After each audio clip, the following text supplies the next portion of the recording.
This is Kate Baconsale. You're listening to Baconsale. Rakiros Morgolis. What a wonderful phrase.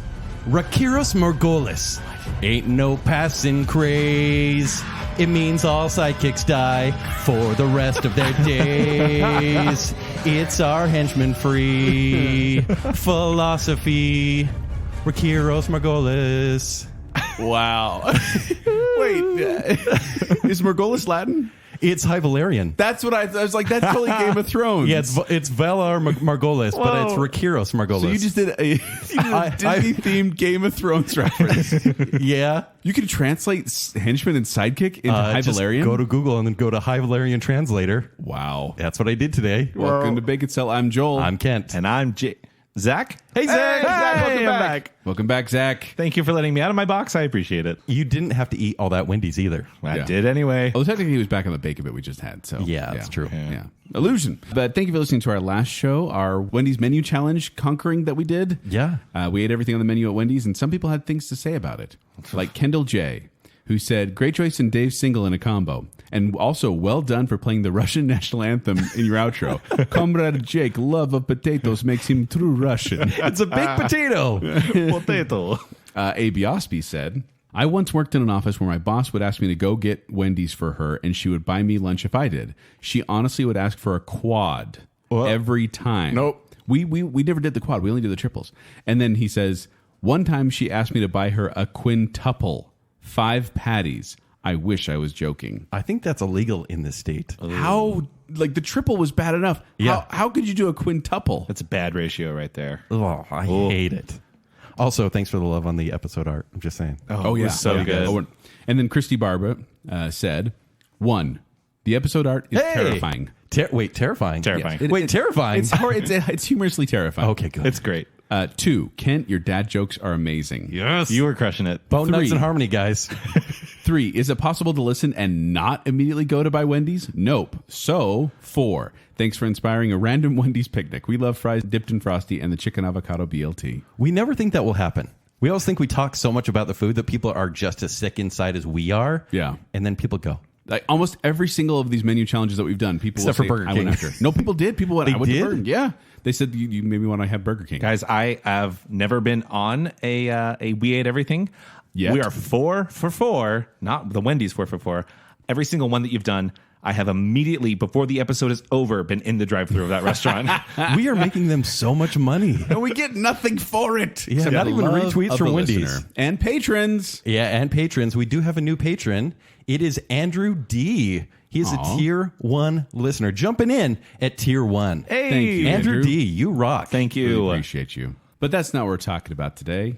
What are we talking about today, Zach? It's a Baconsale staple. We are returning to a bracket. Now, we are doing one of the most fearsome brackets you could ever imagine. Stop it. Disney sidekick cage match to the death. Whoa.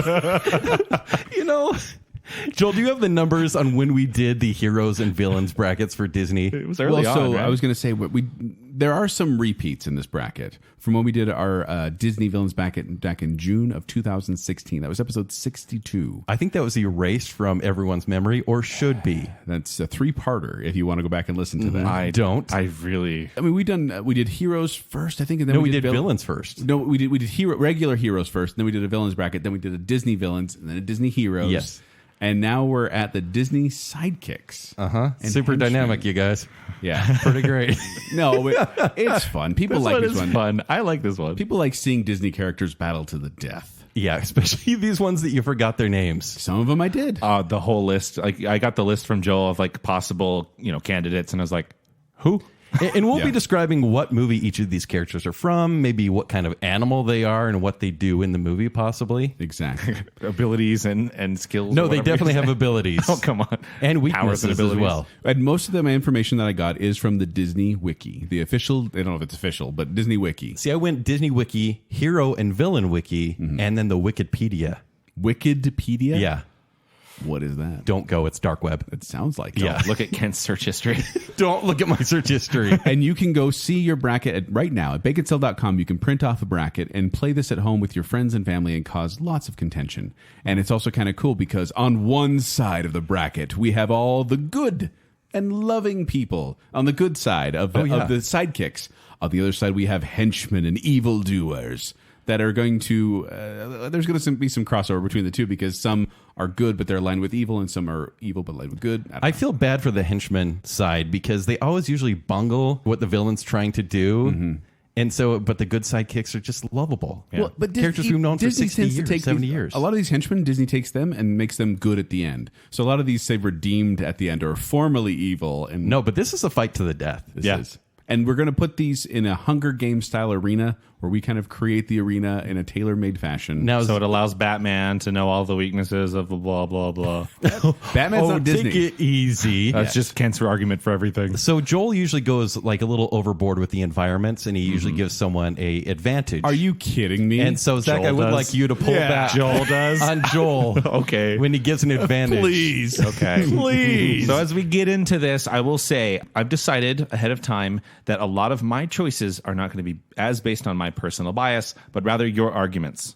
If you make a strong argument, please don't do that. I'm gonna. That's how certain people got through because of dumb arguments from dumb people. He just said better arguments, and then you can see more engaging when logic arguments and reason reign. There is no argument need to be made. King this might be insects. This might be the third time that I agree with Joel. It's not even. And so how we describe the fighters enter the arena as they would when you buy an action figure, and it usually comes with one staple side piece, an accessory, a toy, a weapon. Yes. Yeah. So like, if you picture buying an action figure, you'll get the main figure. 2 side pockets. You'll get like maybe a dog or like a pistol or something like that. Yes. Like the Hunger Games, Katniss has a bow and Peeta has a bag or something. A bag of makeup. Something.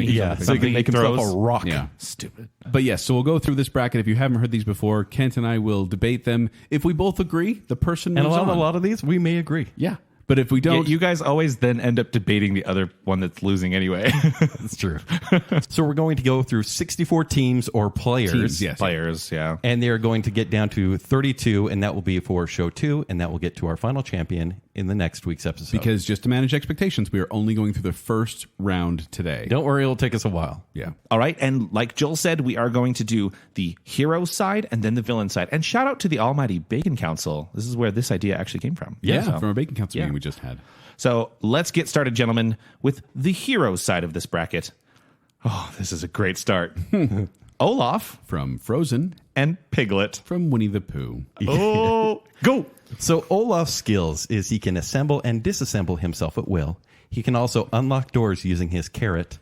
And in Frozen 2, I don't know how far we want to go into this. Elsa gave him permafrost because in Frozen 1 he had the cloud. They didn't want to have to animate the cloud the whole time. Yeah, and that's exactly why they gave him permafrost. Now, for Piglet, on the Disney Wiki, his strength says small degree of physical strength. So did you know I actually found more information about Piglet? About Piglet. They actually say he can hold many times his own weight with one hand because he saved Roo from a raging river. Also, he's held up Winnie the Pooh, who is much heavier than himself, with one hand. Pulled him up a tree. He's a cuddly little cubby all stuff with Fluffy. He doesn't weigh that much. Well, he doesn't weigh that much, but he's much bigger than Piglet. I also have likes and dislikes for a lot of these.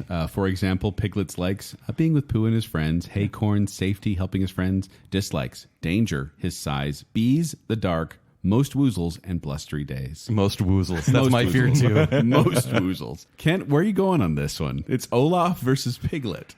Man, I really hate Olaf, and I really love Piglet. Piglet is endearing. I don't think he's as bloodthirsty as Winnie the Pooh. Plus, Winnie the Pooh can use bees at his will. That's fuzzy, but hey, it happened in history. No history. Piglet is afraid, but do you want me to tell you how I think this would play out? Go for it. So I do think Piglet, he's afraid of most everything. He would see a talking snowman and freak out. And then Olaf would see Piglet and just think he's adorable. So Piglet would be like, can I have a hug? I'm a little bit scared. And then when Olaf goes to give him a hug, Piglet would grab, because remember, it's a fight to the death. Right. He would grab one of the stick arms, stick it in Olaf, and pry his body apart. And then I think he would pry it until it's little snowballs. And so he could actually get him to melt at that point. And then he'd use the water for Rabbit's carrot garden. So yes, Olaf still keeps his soul, by the way, even when he's water. Yeah, that makes sense. He does. And they had it in one of his side adventures where he's melted and then he can become like totally frozen like Ice Cube as well. Yeah. But he's always Olaf. But it's kind of ironic because he has a carrot for a nose and he'll be used to water new carrots. So I do think Piglet would take this one somehow by deception. I'm going to disagree with you, Kent. Sure. no. Only because Olaf has an uncanny ability to keep coming back together after being torn apart. So I see them fighting. I see maybe Piglet's a little scrappy, and he's scared at first, but then this Olaf being, keeps coming for him and keeps coming for him. Like a zombie, just keeps coming for him, and he can't stop him. And so he's running from place to place to place, trying to figure out. But Piglet doesn't weigh very much. A good gust of wind will get him. And so I think Olaf is going to chase him. That's a quick getaway. Unintentionally towards a cliff and be like, come here, give me a hug. And Piglet's like, no, don't come near me. And then a blustery wind will pick him up and blow Piglet off the cliff. But he's also a stuffed animal. And then the fall's not going to kill him. And then Olaf's going to look down and be like, oh, too bad. And then walk off. Yeah, but the fall's not going to kill him. Also, when Olaf assembles himself, he doesn't really assemble himself really well unless he has help. But like he's always kind of contorted. Imagine kind of a mutated Olaf coming towards Piglet. Piglet's going to freak out. I'm afraid he's going to die of a mutated heart Olaf. attack before anything else. He's so jittery. Yet. But you are not Piglet factoring is so in jittery. the biggest thing. What's going to happen to Piglet when he falls off a big cliff? He's a stuffed animal. Exactly. He won't die. He can bounce off rocks. Yeah. Remember how I said I was going to remove personal biases? There's really nothing in the world I love more than Winnie the Pooh. That said, I think you have basically outlasting. Piglet can hide forever, and Olaf can be distracted by an existential crisis. But I think at the end of the day, I'm going to go with Olaf. You're going to go with Olaf. Yes. A snowman. Everything you just said was contrary to that. Yeah. Because, and I'll give you this, dude, water does some damage, man. I have water damage in my ceiling right now. It's really annoying. Gosh. I don't have any. Whatever happened to stay away from personal biases? I don't have any damage from stuffed animals. Yeah, they actually help you through damage. It's true. Yeah. Olaf. Okay. Whatever. Your argument makes no sense, but I agree with it. Next up, we have a kind of groupings in these next two. I want to clarify. When we put these together, we put some together because they were inseparable and or did not have personalities strong enough to be different from one another. A lot of these share Disney Wiki pages. Well, perfect example here: Timon and Pumbaa from The Lion King, and Victor, Hugo, and Laverne from The Hunchback of Notre Dame. So the skills of Timon and Pumbaa are speed, cunning, and digging. From Timon's side, Pumbaa has physical strength. And also comically dangerous flatulence. The gargoyles, they're gargoyles from Hunchback of Notre Dame. They have the power of flight, minimal. They're also made of stone. When you say minimal, it's fluttering, flap. Yeah, it's fluttering. And then it stops. Yeah, they can move around that way because they don't have legs. Yeah, So definitely they just no flutter legs. around. Man, this is The weaknesses of Timon and Pumbaa are predators. So really, predators bigger than them that they can eat them. I have weaknesses: fear and sequels. Yeah, very much so. weakness is responsibility. Timon hates when Pumbaa calls him Ramon. What? Yeah. Also, luau's. It's one of Pumbaa's weaknesses. Loneliness. Luau. I think that was a strength. And also singing from Pumbaa's side in the new Lion King movie. Seth Rogen. And then I think heights are the weakness for the gargoyles, and Victor has panic attacks. Crippling panic attacks. Is that Jason? Jason Alexander? Alexander, maybe. I didn't Do we know these know names at all. No, I was going care. to say he's Hugo. I'm pretty sure is Jason Alexander. Yeah, Because it matters. But here's my question: because when they're not interacting with Quasimodo, they're just lifeless, ordinary statues. Are they real, or are they just a figment of Quasimodo's mind? Is he Tyler Durdening them and like all the things he claims that they did? Because he doesn't have any friends up in the bell tower. And so like they do things like they throw things or light things on fire or whatever. But at the end, are they really doing it, or is Quasimodo really doing it? Well, no, they're really doing it. It's just when you blink, that's when they're moving. So we all know that stone statues are real and gargoyles are real. Don't even blink. But yeah, so in the canon of Hunchback of Notre Dame, like when people are looking anyone but Quasimodo, they stand still, right? They're just gargoyles, but they are still awake. They're still conscious. Toy Story style? Yes. Kind of. Yes, precisely. That's what it would seem. So the way I see this playing out is it's 3 against 2, which doesn't seem fair. But Victor is a bit of a coward. He is. And Laverne, she's on an age and a little bit on an age, even though she's stone. And they don't have legs. They don't have legs. Like Timon and Pumbaa have speed on their side. And I see this as Timon kind of leading them on, and they're running through it, like they're chasing after Timon in this. I was gonna give them like a building, like a cathedral kind of a place where I'm putting them, even though Timon and Pumbaa are in the savannah. Yeah, home court advantage. But then He always does it, I swear. The thing is, I don't think gargoyles can be anywhere else really. So it's like they're in the stone. Right. It's got to be a building of some sort. Yeah. So they're there, and like they're chasing Timon, and Timon's running, and then they finally corner Timon, and he's sitting there like, in the corner, like pinned up against the wall, and the three of them are surrounding him. And all of a sudden, Pumbaa comes running up like a bowling ball and hits all three of them like bowling pins. They scatter and they hit the ground and shatter. That's the thing. Scatter and shatter. If it's extreme gravity, even with their stone wings, which I don't really think help them fly all that much, like they will shatter. Yeah. And so I actually came up with the same scenario. Yeah? Yeah. Bowling?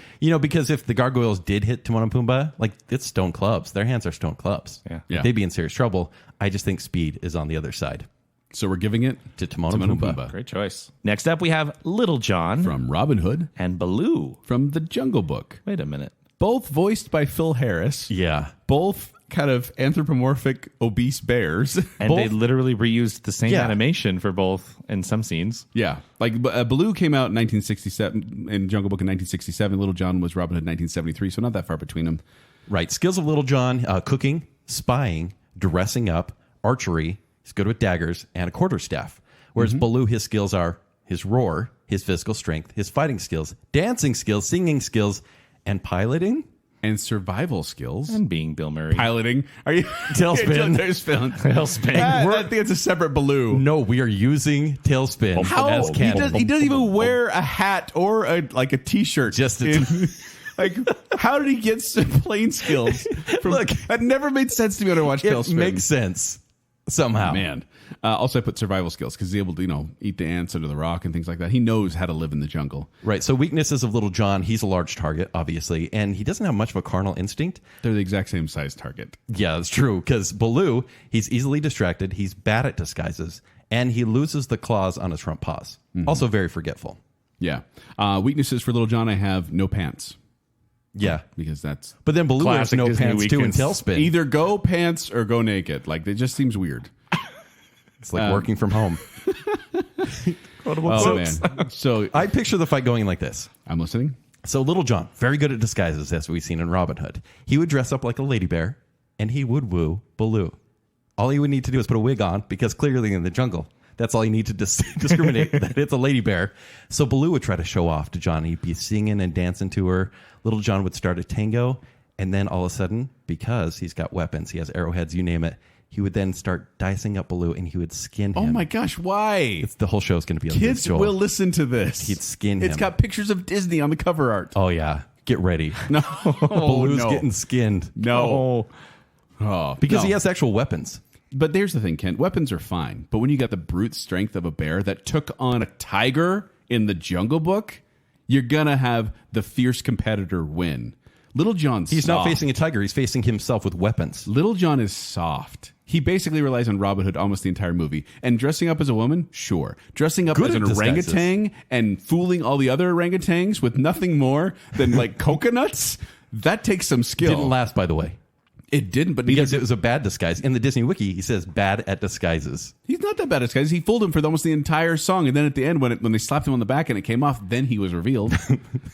I just think Dumb that, orangutans. I think that They were high. Little John relies too much on Robin Hood to do his fighting for him. Baloo does his own fighting himself. Now, Little John saves the day quite a few times in that movie. Baloo literally saves Mowgli from being eaten by Shere Khan. He loses him. He's easily forgetful No, and distracted. It says it in the Wiki. I don't buy it at all. I think that the Baloo the bear. No, is we definitely have a better we have a fighter between modern the two. we have a modern trained fighter versus someone that will eventually go to when piloting does Little John school. do any fighting? The whole time he shoots arrows. He uses daggers. Robin Hood shoots arrows. Doesn't Little John? I don't think he does. Yeah, it says archery right there. Good with daggers. It's Baloo with a dagger versus Baloo who's forgetful. Blue with claws versus He actually Blue loses with his no claws. Loses his claws. Little John? No, Baloo. When? In the new Jungle Book movie. Oh, doesn't please. have claws in his front paws. That's ridiculous. It's true. You should see the new Robin Hood they're going to make.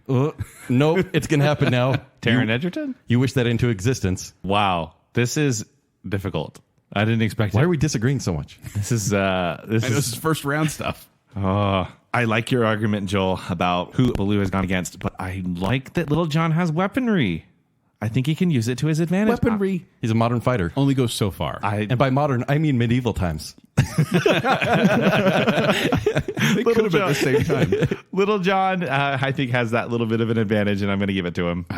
He started wearing a shirt before Baloo. You made a very compelling argument, though, Joel. Not fighting a tiger. Next up, we have Gus and Jacques From Cinderella. and Miko and Flit. From Pocahontas. So the skills of Gus and Jacques are cleverness, singing, and dancing. Whereas the skills for Miko and Flit are the thievery and trickery of Miko, and Flit, the hummingbird, can sever arteries. Oh, God. That's not on the wiki, but that is not. true. It's a hummingbird with a killer instinct. Oh, jeez. Think about it. For strengths, you get like speed and agility in the mice, but then Miko and Flit are also pretty quick themselves. Jacques is quick-witted. Gus is a little more slow. They're both... like Miko's the biggest one of the bunch. Yeah, like Gus's priority is making sure his belly is treated right, and so he's slower, and I think he would probably hold back Jacques, whereas the weakness for Miko and Flit is getting stuck in objects. Like Flit gets stuck. He keeps he darts towards something, gets stuck on a log. Right. And I think that's the thing. Like groups don't always have the advantage because sometimes there's someone that the other one will hold back or try to save. I think that Gus and Jacques are much more kind of less animal-like. They're more people-like. They're more intelligent, I would say. They also can wield a pair of scissors, as we've seen in the movie. And I just think that could be to their advantage. They actually wear clothes. And the Cinderella makes them. No, wearing clothes. Granted, it was my last It argument. shows a higher level of intelligence, but I think that Gus and Jacques will be able to work together, whereas Miko and Flit always seem to be kind of opposites. They're always kind of battling against each other, or not battling against each other, but like Miko's kind of stopped Flit from doing his thing. Flit Well, both were kind of like comic relief. yeah, but side they don't characters. seem to be united as Gus and Jacques. Gus and Jacques are a team, and so I think they're going to defeat Miko and Flit. See, I think it is going to be a disadvantage having Gus in the fight. So I do think they're fast. Like they get away from Lucifer all the time. The cat. Yes. They get away from Satan himself. So, but they're fast, but they're no match for a raccoon and a hummingbird. So Flit would probably leave a trap with berries, and Gus would be like, oh, berries. And he would take part. And Jacques would be like, no, it's a trap, obviously. What are you doing? But then Gus would be dead because Flit would probably poke out his eyes. And then Jacques would be outnumbered by a raccoon, which is multiple times bigger than Jacques. And Flit, who's ready, has got a beak of blood. Because Miko's about the size of Lucifer. Okay, so here's how I see it playing. Flit goes flying at Jacques and Gus. Right. And then they go into a hole, and Miko into the wood. So then Flit stabs into the hole.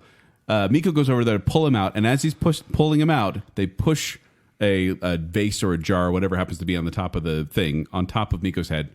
Both dead. It goes to Gus and Jacques. Sorry, Miko and Flit.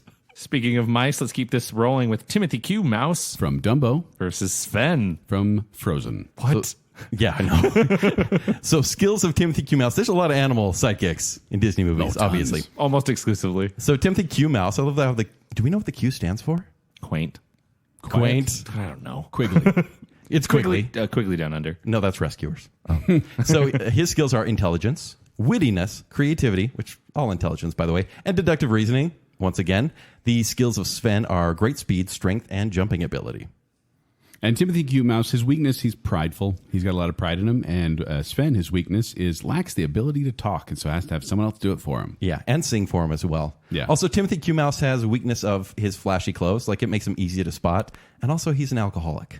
Yes. What? He Yeah. is a heavy drinker. He definitely is. Pink elephants, anybody? So I think Timothy, he's a smart mouse. Like, that is what his skills say. Like, he just says smart, smart, smart. But he's a big, dangerous reindeer. Like, they won't attack unless provoked. Somehow he'll get the upper hand, and he'll jump on the antlers and head, and he'll be like, well, I have to attack him. So he'll try to, like, scratch the eyeball, Sven or whatever, but he's a tiny mouse. The reindeer will freak out. I think Timothy Q. Mouse will fall to the ground, and even in a panic, Sven will accidentally crush him with his hooves. I think that Timothy Q. Mouse has a much better record of controlling large animals larger than him. Oh. I mean, he controlled an elephant, for crying out loud, and didn't get trampled on that entire time. Elephants are so gentle. Whereas Sven, he's just a reindeer. I don't think he's shown any sort of, like, personality. I mean, he has personality, but not, like, any sort of initiative or He any sings sort in of 80s thing like songs. that. I think that he is waiting for someone to speak for him and tell him what to do. But do you I think feel like Timothy when going to be that person? I hear you, but do you feel like when someone speaks for him, like a Kristoff, it's always, leading him the good way, but without any master, Sven could actually become quite dangerous and be an actual reindeer. I think those 14 points on his head are useless. I don't think he has a mean bone in his body. I think Timothy Q. Mouse is conniving And I think he's going to sneak Sven some alcohol and get Sven drunk. Family friendly? And look, the amount of alcohol that Timothy Q. Mouse could actually hold is not enough to get a reindeer drunk. He'll lead the reindeer to alcohol and make him drink. I think that's the thing. That's did I mention that they're fighting in a distillery? Apparently, I just that knew works. That works. But I see Timothy Q. Mouse as actually manipulating Sven to the point of Sven offing himself in one way or another. Whoa. Wow. See, I feel like just even by tromping around, Timothy would get stepped on. He survived elephants. He can survive one reindeer. Well, it's Dumbo. Dumbo's gentle. And the rest of the elephants at the circus. Baby mine. Don't make me cry. That's not fair. We're moving on. I like your point about, I feel like Sven might accidentally step on him, but he does have a lot of experience with large animals and would be able to avoid that. For some reason, I'm going Timothy Q. Mouse. Yes. I hate this matchup so much. Where to go from here? Doug From Up. and Abu. From Aladdin. So skills of Doug are sense of smell and his bark. Abu has thievery, trickery, can understand human language, adept with a sword, and can carry multiple times his weight. The weaknesses of just Doug cartoon are physics. he can be an airhead, his loyalty, not really in a great place, and he gets distracted, whereas the weakness of Abu, greed. He's got a lot of greed. Mm-hmm. Abu's good at pickpocketing. He's good at speed. Doug is a big, lovable fluff bunny, but he is not going to do well against Abu. Like, I picture going this way, like, all Abu needs to do is throw apples or sticks, and Doug would just run, like, happily, right? Like, even though he's like, oh, I need to kill this monkey. What? Fetch? And so he'd run to it, and then Abu does have a dagger, and so he'd probably toss it through Doug's skull. Wow. Whoa. He needs to die. Wow. It's better than offing himself in a distillery. Most things are. So we agree on Abu? Well, basically, I was going to say that all Abu really needed to do was just put something over the cone of shame. Yeah. And like a piece of Wait, Doug comes cloth with a or something cone of like that. shame? That's so sad. I picture him in the cone of shame. I don't know why. Poor Doug. But yeah, I don't think Doug is going to make it past this round, so I'm going to agree it's Abu. I love this show.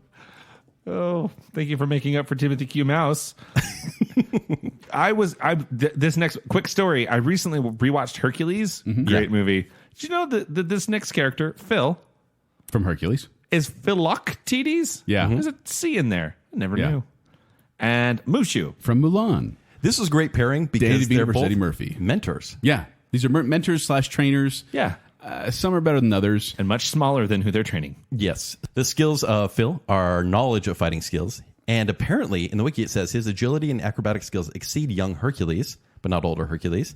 And he can eat anything. Like, he actually eats a bowl, not a bowl of fruit. Well, He he's a satyr, so... Yeah, he's a goat, basically, right? And butting with his horns, the skills of Mushu are fire breath, leadership, hand-to-hand combat, fireworks, street smarts, and salesmanship. I'm glad you said fire breath rather than actual fire power. Right. Because his fire breathing ability is less than impressive. They basically said it could be used for a lighting fire, like small fire. Sure. It's kind of like me if I haven't had gum for a while. So there are weaknesses, like Phil's weaknesses are greed, lust, and impatience. I like just throwing that in there. The half-goat's weakness is lust. And then Mushu's weakness is overconfident, impulsive, selfish. Also, the fire breath doesn't work if he drinks ice water, as seen in House of Mouse. And that's where I want to go with this. I think he's also insecure. Yeah, he's insecure. Yeah. Sure. Well, yeah, I mean, he got demoted. And But Phil is and too. in Mulan too, like he stops Mulan from marrying who she wants because he doesn't want to go back to his old job. Wow. I hate Mulan that you 2 know that. And House of Mouse. Oh, I went deep. I hate that you know that. Yeah. So I think Phil would be running scared because you have even though it's miniature, it's still like a dragon. It's a fantastical dragon chasing him. But he can run fast because he's got hooves. So even if the ground is hot, if fire was laid there, I think he can still run over it and not really be hurt. Even if he does get slowly roasted by the fire breath, he can jump up and he can nick Mushu with a horn. And to stop the fire breath, if that is a threat, he can, because he's a trainer, he probably has a lot of water around because he trained Hercules for boxing. He can throw the ice water into Mushu's mouth and stop the fire breath. And they'll probably stomp all over him. Sorry, I went deep. And I used House of Mouse with my argument. I don't know. Like, Mushu seems to be very durable in Mulan. He gets crushed and almost blown up. And Yeah. he basically is able to survive a lot. This one's tough for me because I see Phil and Mushu. I see Mushu. I see Phil just stepping on Mushu. Like that's kind of my image that I have in my head of him just like trampling all over him. And I see Mushu just kind of be like, "I'm out of here. I'm not going to do this anymore." Hold on. Does Phil eat Mushu? I think he does. No. Because you're right. I think Mushu's very stringy. He is. I think he just picks him up. Like you said, he eats anything. I think he picks him up and eats him. And Eddie Murphy's very not happy about it. Like Mushu's a little fire breath. Because Phil, he burps and yeah. Phil is like older than time and has trained so many Olympians. Well, so Mushu's no spring chicken himself. you're not kidding on that one. He's ancient. I was going to say he's ancient dragon. But think of their products, right? Like Mulan versus Hercules. Yeah, Mulan did great, but Hercules. It's or even like what's his name? Achilles, or he had all these heroes. So Yeah. All right. I like it. So roll thing, Phil. Yeah, Phil. Phil takes the win. All right, next up we have Jiminy Cricket. Is your tummy okay? That's the sound from the foghorn on Disney Cruise when you wish upon a star. Oh, I was like, why did you choose that way? Versus It works. versus Sebastian. From the Little Mermaid. No, we're not doing that all the time. Don't make whenever me I hear bring when in the you're nose supposed to start, I flute. think of a Disney Oh Cruise now. no, not the nose flute. So Jiminy Cricket, he gives you hope, he gives you reason, he's the moral compass, all very admirable things. Yeah, and like great knowledge. He can hop. He has his umbrella for a weapon, and I think that's kind of fun. Lock picking. Yes. He gets inside a lock and actually picks it. Also, when he's in the House of Mouse, many characters try to eat him, and they're not allowed. Okay. Whereas the skills of Sebastian, he has claws that inflict painful pinching, music expertise. Also, he's a prison kingpin. So in the movie Ariel's Beginning, he actually started a prison riot before his time serving the king. The weakness of Jiminy Cricket, he's killed by hammers, as we know. He can't handle older lots. As we know? Yeah, in the original story of Pinocchio. Oh yeah, so obvious. Pinocchio killed him What with a hammer. sources are you using? You're going sequels and original source material? And Wikipedia from the dark web. Not Disney, stricken from the record. Oh, come on. Okay. Well, he can't handle older locks, and that is from Disney. Yes. He gives up easily if he thinks no one listens. And also, no one wants him as a conscience. Whereas Sebastian, his weaknesses are hot water, butter, and then others knowing his stage name, Dizzy Crustacea.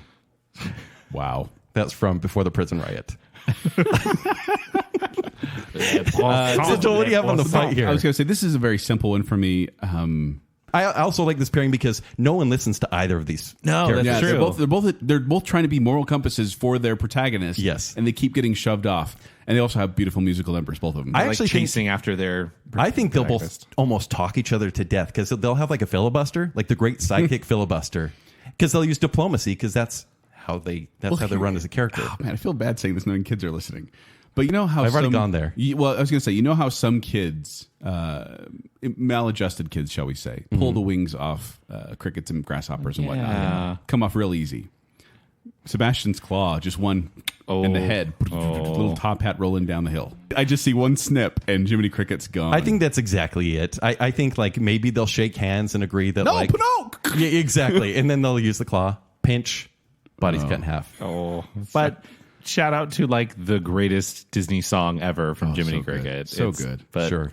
Yeah, I can't beat those claws. All right, so Sebastian moves on. Yep. Next up, we have Genie From Aladdin. versus the Seven Dwarfs. From Snow White and the Seven Dwarfs. Yes, this is a matchup. Seven dwarves Against one genie. Against one genie. We got Doc, Grumpy, Sleepy, Dopey, Happy, Bashful, and Sneezy against one genie. And wrath and greed. No, that's Shazam. Oh, yeah, that's true. What's in the box? So, not again. So, when I talk about genie skills, it's going to sound pretty overpowered. Ready? Yes. Flight, high intelligence, humor, obviously. Humor for like 1940s movies in 90s reference. Cooking, limitless magic knowledge, teleportation, hydrokinesis, shapeshifting, and reality manipulation. Whereas the skills of the miners are, well, they're miners. Doc is an inventor. Like, we could go through each character trait, but they all kind of have the same mission in mind. Yeah. But They Doc, all like mining and they Yeah. have a strong work ethic and they just not good at cleaning or cooking. right. There's powerful sneezes. There's Yeah. some intelligence here. Yeah. Okay, So- I can't imagine what you're picking. Well, Listen to a rug. here's what's going to happen here. But Genie knows the wishes of each of the dwarves, and he'll play on that. He's very, very smart. And so he'll be like, hey, rub the lamp, and I'll give you whatever you want. And each one considers it. Though How are they finding him first without rubbing the lamp? He's just hanging out because maybe Timothy Q. Mouse used him before, and he says, I don't know. It doesn't matter. It kind of matters. Do they get 3 wishes or 21? I think it depends. They get 21. Well, it depends who rubbed the lamp. I'm saying Dopey rubbed the lamp first. Okay. That's true. And so they'll probably all get their wishes, and things are going great. They'll get all the diamonds and jewels they want. But when Genie tries to convince Grumpy, hey, I can make you happy, Grumpy's not cool with that. That's when everything falls apart. Make you happy? Like he turns him into Happy? Yeah, like he says, I'm going to change who you are. You'll never be grumpy again. But he's going to turn him into Happy the Dwarf or Happy the Feeling? Happy the Feeling. Oh, okay. Happy too. They're going to call him Happy too. Happy as well. Glad. They call him Glad. Yeah, Glad. Glad doesn't have the same ring to it. Amused. And so Grumpy will rub the lamp, and he'll wish that, well, he's probably going to sacrifice himself. He'll wish that the genie would come to the core of the earth, because they're miners and they have experience with that, and he would transport himself with the lamp to the core of the earth, and they'd both sink in molten lava, and he'd sacrifice himself for the other 6. I was going much simpler. As you should. I was going to say they're miners, so they mine into this the lamp. Yeah. They rub it. Happy rubs it. Genie comes out, and he's like, oh, I'm here to grant 3 wishes for you. And Happy, being the wonderful person that he is like, you know what? This has to be terrible for you. I wish that you were immortal.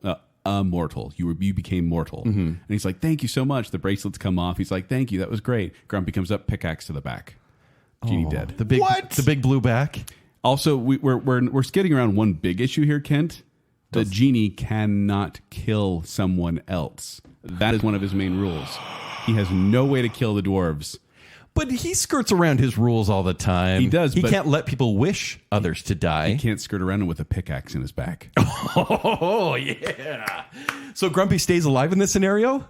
7 dwarves are moving on. Yeah, they are. What? My mind is blown. Are you okay with that, Zack? When I saw this bracket, I was like, oh, Genie all the way. Genie's going all the way. But he can't kill. I can't bring people back from the dead. Yeah. He can't ask him to kill anyone. He can't make people fall in love, and he can't bring back people from the dead. I think he will bend around those rules because they have to for these Hunger Games. He's dead. Yeah, he is dead, though. He doesn't survive. They could simply bury the lamp for good and command that he stays in the lamp, and that's how they win. They have access to the deepest levels of... Or Dopey rubs the lamp, and he comes out, and he's like, what do you want? And Dopey never says a word, and so he never is able to do his wishes. And he's confused, and he just hides in his lamp. Yeah, the whole time.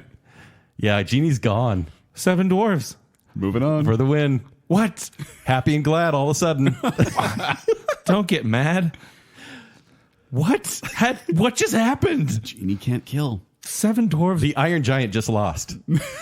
Don't bring that up. Oh my gosh. Legitimately shocked. We shocked Zack. Yes, you broke me. Zack's kind of a big Disney fan, so some of these are probably killing him. Yeah. Nope. Apparently they're killing Genie. Yeah, they are. Next up, we have Scuttle From The Little Mermaid. versus Archimedes. From The Sword and the Stone. I mean, these should get less ridiculous. It's an even wave. Okay. So the skills of Scuttle, flight and knowledge of the surface. Knowledge, quote unquote. Yeah. Archimedes, he can speak like a human, flight. Also, this could be a weakness and a strength, but he has a hot temper, and it could lead to violence. So hot temper could be used against you, could also be against whoever's making that temper hot. Yeah. I see Archimedes as the more learned of the two. He's a man of the world. He knows what's going on. He's studied. He understands flight, for example, much better than Scuttle does. Scuttle is calling a fork a dinglehopper. He doesn't understand the outside world. But does he come with a dinglehopper? So all Archimedes has to do is say, look, I've got this amazing new drink for you. It's going to make you fly 10 times faster. It's called arsenic. Here you go, Scuttle. And he's like, arsenic? Sounds great. Dead Scuttle. But he give it a different name, like a cute name. Yeah. So I looked up a news story recently. Actually, on the beaches in New Jersey, there were so many seagulls. This is a seagull versus owl story. Yeah, seagulls versus owls. There were so many seagulls, they didn't know what to do because people keep feeding seagulls. So they take over and they just make a mess everywhere they go. The city has brought in owls and hawks because seagulls are afraid of owls and hawks. Really? Yeah, they're afraid of the eyes. Who knows if they are, but this article said they're afraid of the eyes. What are you most afraid of about owls? The eyes. Eyes of the owls. Mine? And I just watched Twin Peaks, so, they're very scary. Yeah. But yes, owls can scare seagulls very easily. And also the talons. If we're going talon v talon, owls all day and all night. True. So Archimedes, plus the intelligence is just great. But the thing is, I know that Scuttle has more kind of manipulation of his hands. He can grab stuff and hold stuff. And Archimedes hates getting wet. It's one of his weaknesses. He really does. And so saltwater, but you can spit it on him. But yeah, Scuttle loses. Spit it on him? Yeah, sorry, Scuttle. Bye, Scuttle. You know, I had a Scuttle stuffed animal growing up. You did? Why that one? Is it cheapest? Probably. Okay. It probably was. Not even Flounder? No, Scuttle.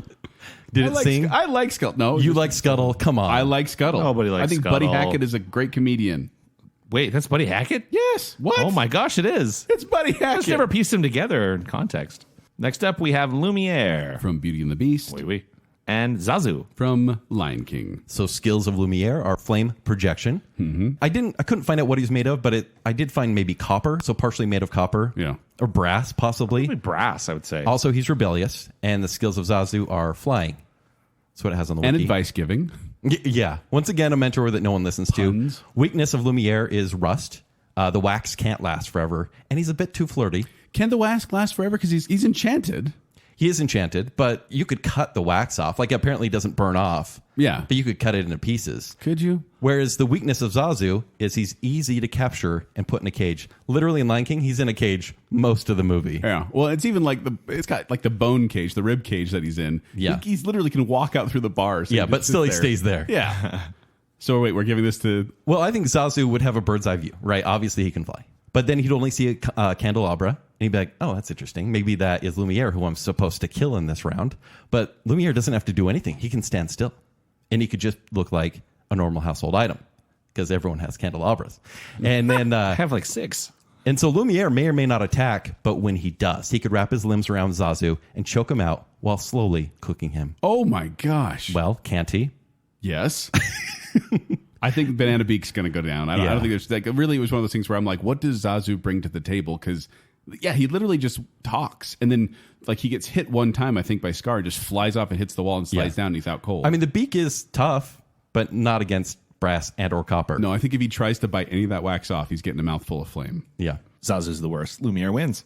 Next up, we have Pascal From Tangled. versus Flounder. From Little Mermaid. Oh, this is an adorable matchup. This is. Until you, Is it? They're so gonna you figure out die. one's a straight up murderer. Yeah. Allow me to tell you a story about the background of Pascal. Ready? As an infant, a small and defenseless Pascal would remain by his mother's loving side at all times. Where are you getting this from? On a dark and stormy This night, is canon. I know where he's coming from. the two chameleons were attacked by a venomous snake. Though Pascal's mother was killed while fending off the snake, the sacrifice allowed Pascal time to reach Give him for a safety. scar right on his forehead. Yeah, truth. He basically became Batman. Upon stumbling into a secluded forest, Pascal heard the voice of a young girl within a tower and curiously climbed up its length. At the top, Pascal was attacked by the snake again and suffered from its venomous bite, dying almost instantly.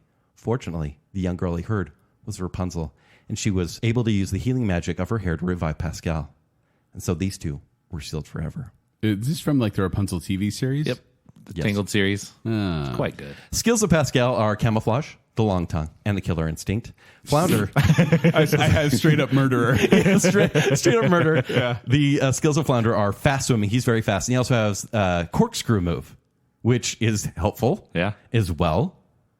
And it's hard to say because sometimes they are fish creatures or, marine life against land dwellers. And so it's hard to say where this taking would place? be. Where is this let's set the ground rules right now, Kent. Where is this taking place? On a beach. I think it has to take place on a shore. Yeah, a lake. Like on a shore or even... I guess it has to be the shore, ocean, shore, beach, because he's fresh. Or even like, fish. I picture like Kingdom Hearts where characters can swim and can move freely within the water. Like they can use their natural abilities because fish they don't really have the limbs to move like other characters. What is Pascal going to do when the Sonic music starts playing and he needs to get air bubbles? The weakness of Pascal holds grudges, inflated ego. Weakness of Flounder, fresh water. He's riddled with anxiety. He scares easily. Fisherman.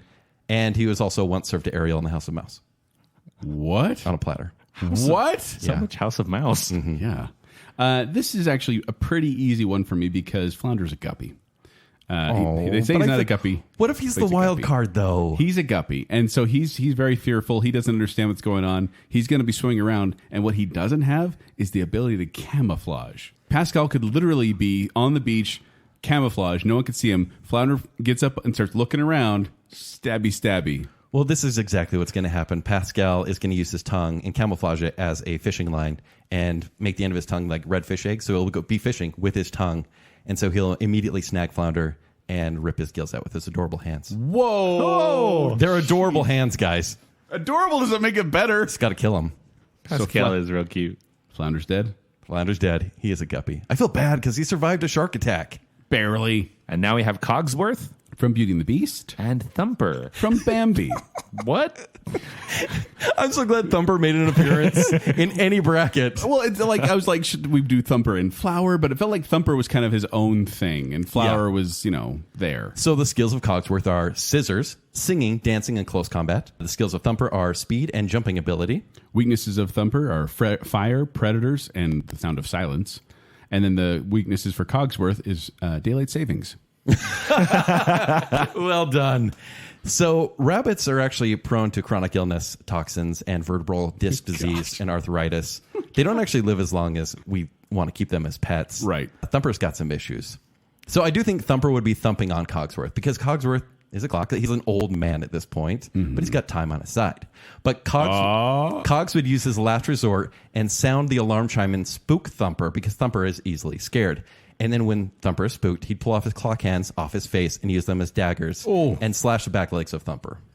Whoa.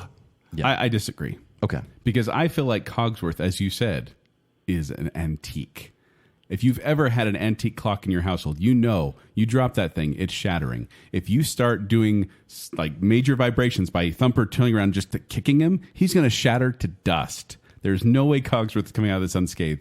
He's gone. Except for Cogsworth fought a mob, fell many times. Strong hind legs versus a cowardly butler. Cowardly rabbit. Rabbits are the most scared animals ever. Thumper's brave. Thumper is not brave. He has panic attacks, and that's why. And imagine that on an antique clock. And he gets very Twitter-pated. Cogsworth has survived much worse against humans, and humans could easily take out a rabbit. I think it's Cogsworth. Plus, whether it's gears, his throwing discs, even if he couldn't tell time at that time, He doesn't have gears. His inside. he has so many weapons at his disposal. He's got a little pendulum. That's all He he's could got take out there. the pendulum and make it a sword. Oh. And Thumper would kick it out of his little hands, and it would break his arm. No, his legs. He's a fragile antique his clock. Achilles tendons are cut from the clock hands. Wow. Can you kill an enchanted object? I think so because Fire. during the battle, they seem to be generally fearing for their lives at the end of Beauty and the Beast. It's fire. Fire. So Or breaking. Anytime the mob had fire, they were worried. If you break Cogsworth into gears, are the gears still Cogsworth? I don't think so. Could he reasonably reassembled and still... No, because when the spell is broken and Belle finally kisses the beast and falls in love with him, Cogsworth would be there and become human again, but his guts might be strewn about if the gears were pulled out. So, sorry, kids. That's horrifying. But yeah, Cogsworth he's an antique because he's lived so long and he's been through so much. I think Cogsworth has more tools at his disposal. I'm going to go with Cogsworth. It's got the weapons. Okay. Although, if Thumper were in the final four, I would have been really happy. I should have pushed him. That was a fun one. All right, up next is Mater From Cars. and Raja. From Aladdin. So Mater did get his own movie, but still, did anyone see it? He's a sidekick because that's why the Cars 2 didn't work. Mater can drive backwards. He knows karate. He has high strength. His toe strap, he does stunts, and his speed, whereas the skills of Raja, well, he's a tiger, speed, teeth, and claws. Mm-hmm. The weaknesses of Raja are rats, birds, PTSD from the circus, because he was actually raised in the circus. What? And bats. It was in House of Mouse. It's not in House of Mouse. Actually, it was in the Aladdin TV series. Mm-hmm. And the weakness of Mater, he's dim-witted, he trusts too easily, rust, and heated bidets. That's in the Cars movies. 2. Yes. Yeah. And Wasabi.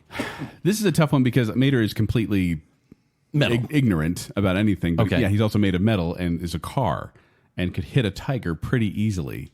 I'd like to see Raja succeed in this regard, but I think a sentient car beats a regular tiger. I agree. Yeah. Yeah. Mater is going through. And it would be unwitting. Like, it would be like Yeah. a race, and Mater would be like, hey, let's race. What and are you doing? And then they'd race, and then Raja would probably get impaled on the toe hook or something like that accidentally. Wait, we were already there. Why are you just Got to double down. No. Raja's a straight up tiger, but He's Mater's a car. I know. What Yeah. is a tiger going to do against a car? Yeah. Okay. Mater it is. Next up is Maximus From Tangled? versus Pegasus. From Hercules. I love this matchup. good matchup. So Yeah. the skills of Maximus: brute strength, speed and agility, fighting skills with weapons, and sensitive smell. And the skills of Pegasus: well, he has stamina, speed, flight, agility, and his strong hoofs. This is a tough one because I feel like Did you mention strong head? Yeah, Strong he head, yeah, he headbutts definitely. people a lot. Yeah.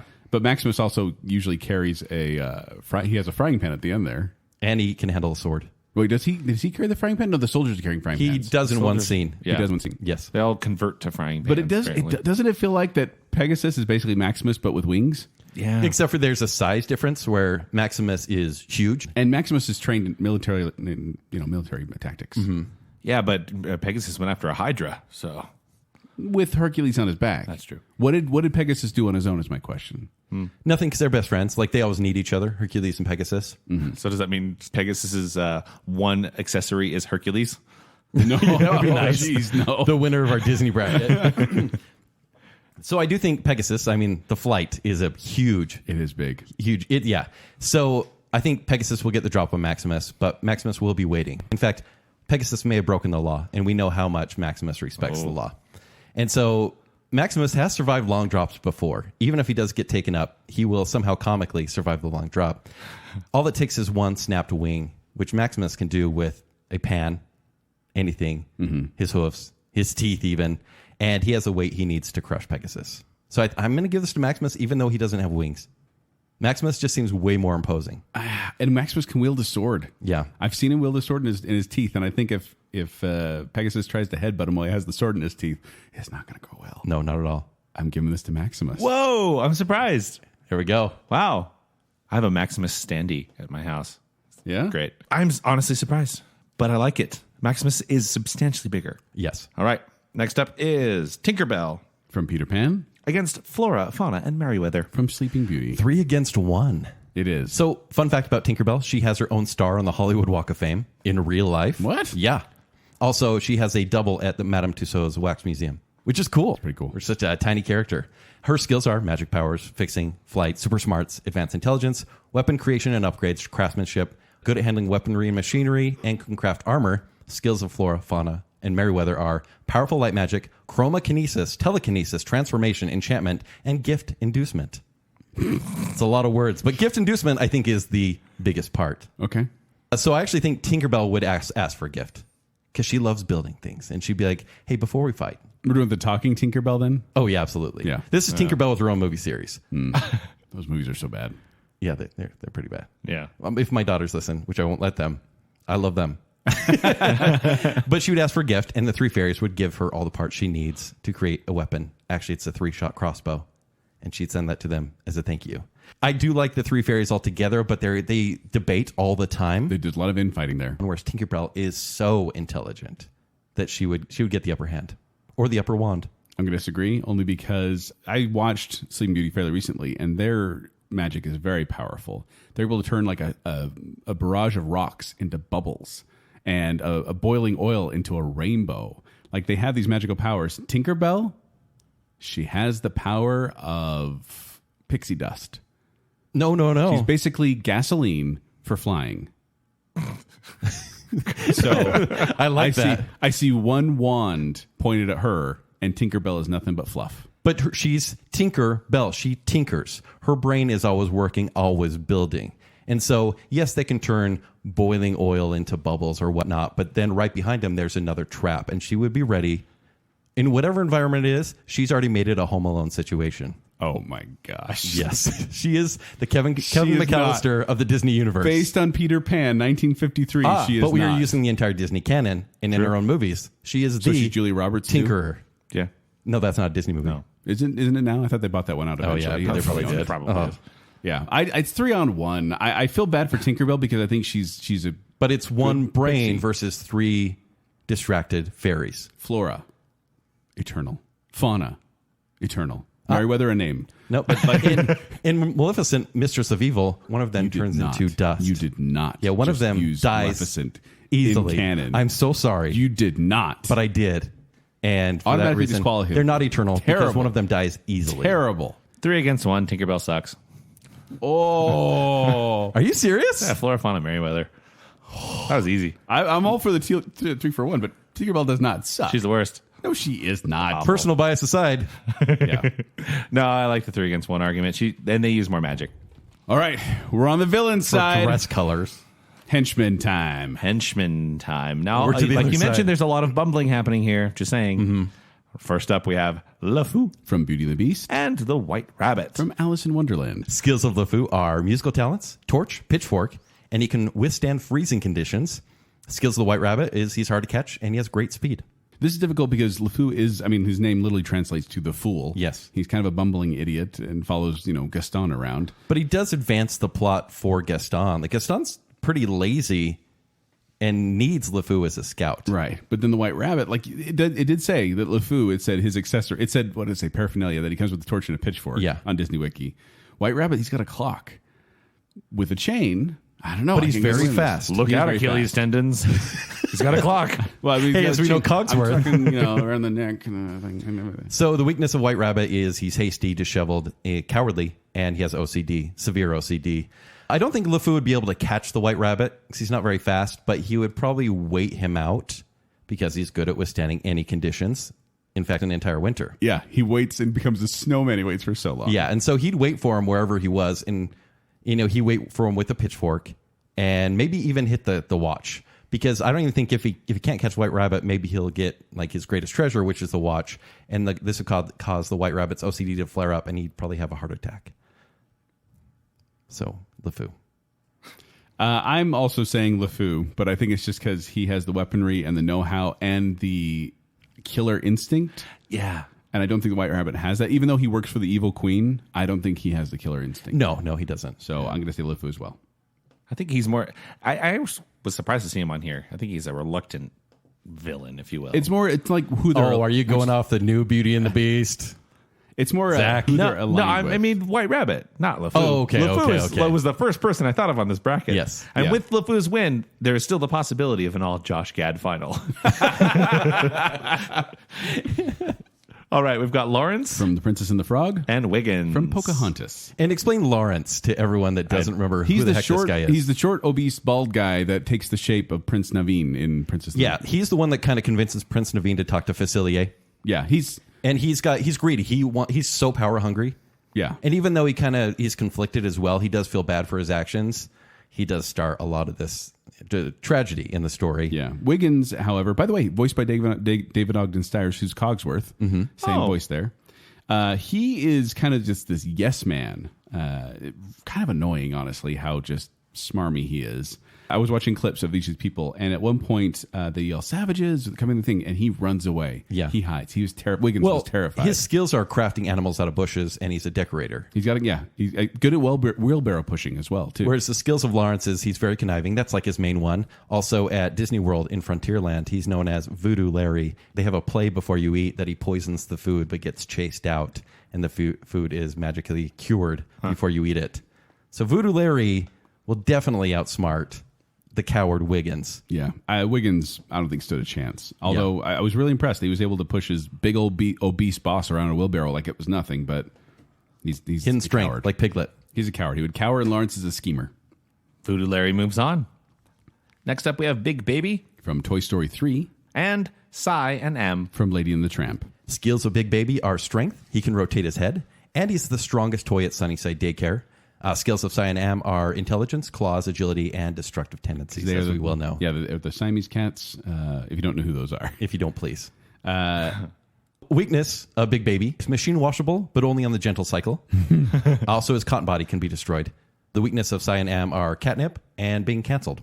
Oh. Yeah, see what I did there? You did. Yeah. By the way, so looking at the likes for Big Baby, it's like being loved by Daisy, Barbie, and Ken. But then for Cy and Am, it says likes, causing trouble, baby's milk, fishes, attention, Independence Day. Why? No animals like Independence Day. Is that a sequel thing? I don't like Rocky 4. So in the House of Mouse. No, just kidding. Anyway, this one was kind of easy for me because Cy and Am are cats. Yeah. Big Baby is made of fluff. He's But a toy. strong, very strong. But there's two of And Cy he's and got Am. the eye that doesn't quite open all the way. It's Cy So and do Am. I. It's okay. It's cyanide because that cotton body's getting torn up. It in is. seconds. If you've ever owned a cat, you know this is easy. But if he's full of catnip, they're toast. Catnip doesn't kill cats, Ken. It distracts them. Have you ever had a cat? Yeah, and they just lay down and go, Oh, man. man. It's like after eating a Baconator breakfast. Yeah, pretty much. Next up is Lock, Shock, and Barrel From Nightmare Before Christmas. against, apparently these guys have names, Shanzi, Bonsai, and Ed. From The Lion King. You know these characters. Ed, I know. Shanzi and Bonsai. I could never remember their names. I know who they are, It's though. Whoopi Goldberg and Cheech Marin. Yeah, And I know Ed. them as Whoopi Goldberg and Cheech and Ed. Whereas Shanzi is the most, that's the toughest one right there. Yeah. And then with Lock, Stock, and Barrel, you actually get Danny Elfman, Paul Rubens, Pee Wee Herman, and Catherine O'Hara. I love a couple of those. Yeah. So Lock, Shock, and Barrel, their skills are pranks, trickery, and kidnapping. And skills for the hyenas are fangs, claws, predatory instinct, and high intelligence. Hyenas are actually smarter than chimpanzees. The weaknesses of the hyenas are fear of anything larger. And the weaknesses of the triplets are they're disloyal to each other, triplets, and they're afraid of getting in trouble. Also, they're kids. They're undead, but they're still kids. Yeah.